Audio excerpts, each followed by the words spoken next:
Hello and welcome to another Writerly Witterings with me, Michael Jex, the tea drinking author who's just finished a cup of tea while setting up the camera actually, so never mind. What am I talking about today? Well, I always have a fountain pen in my pocket. This is my little Pineda, which I adore. It's an Avatar, not a traveller, just a simple steel nibbed fountain pen which has very basic filling mechanism. It's just a standard universal cartridge and cartridge converter with inside it, most appropriately, a full package of writer's blood from Diamine. Why do I say appropriately? Well, I'm in the middle of writing a newsletter which will go out hopefully Friday or Saturday. Why am I doing a newsletter? Well, because I've got a new book being republished this week, which looks, I think, rather lovely. Here we go. Fields of Glory. Very good book. Just about to go into publication again on the 25th from Boldwood, bless 'em. And it's not just a brilliant story, it's also rather a joy for me because it's the first in a series of books, and so the second book is going live on the 30th of May. Blood on the Sand. And then there's also Blood of the Innocents, which is coming out on the 25th, I think, of June. And then in July, there's going to be the Piazza Murders coming out, which I have got a copy somewhere, but not immediately to hand. I know exactly where there is one. I've sent it to the person to whom it's dedicated. I've completely forgotten that. So I haven't got any author copies of that yet because that's not out until July. So that's 4 books being published this year. There was also, in January, Death Comes in Threes, which I do have a copy of. Another excellent book, the latest in the Jack Blackjack series. And at the same time, I've also published Playing Dead with the Detection Club, which has one of my short stories in it.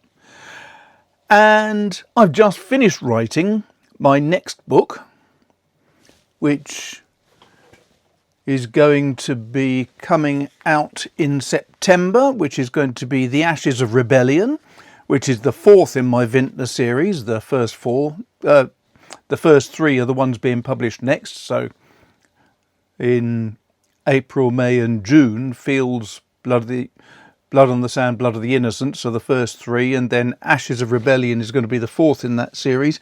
And while I'm doing that, I've also got to edit Pilgrim's War, so that that's ready to be published in December. So this year in total, I will have published 7 books, which is quite appalling. I have written new books this year. Let's just see, 1, 2, 3. Yeah, I'll have written 3 to 4 books this year. So it's been quite busy. Now, what do you need when you're writing lots of books? Well, first is I need to send out a newsletter. That's going out on Friday, as I say. But the other thing is, when you're using your fountain pen, it doesn't matter how good it is, every now and again you'll get a blob or something, or maybe you won't. Maybe you just want to make sure that you don't smear your hand over some wet ink or something and make a complete mess out of a perfectly nice page. Some years ago, while chatting to my daughter, she was doing a project which involved cutting out big circles of wood to make a table. She was making a little coffee table, in effect. And delightful it was too. But it meant she ended up with these offcuts of wood. And I said, I know what we could do with one of them. And I got her to give me one.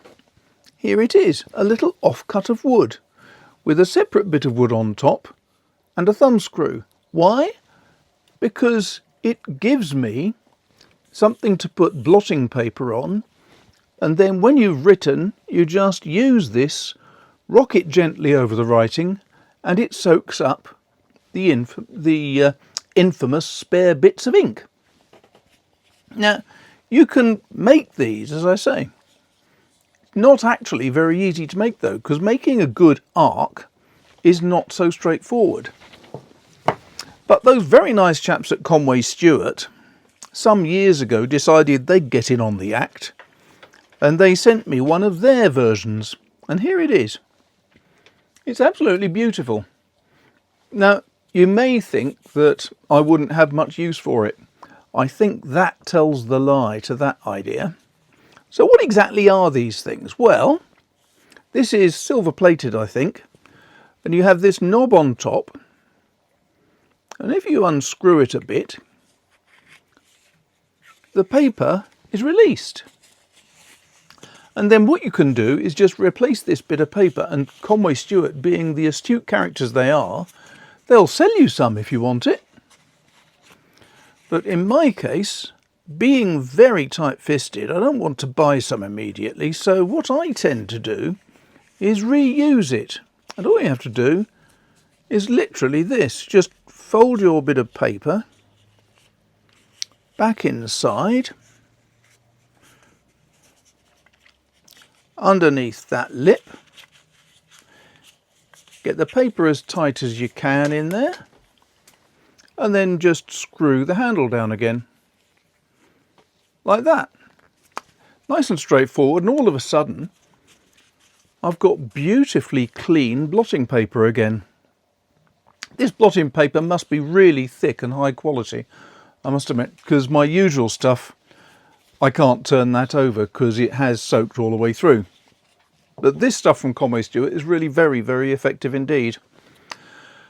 Now, I've had this for quite a while. Is it something I use every single day? No, of course not. Most of the time I'm writing daft notes in a cheap notebook, and I don't honestly care if it gets smeared or anything. But if I'm doing a letter or signing a contract, then yes, I'll probably use this, because it just means that it makes far less mess. And if you are doing a contract or something, it makes the whole thing look that bit better.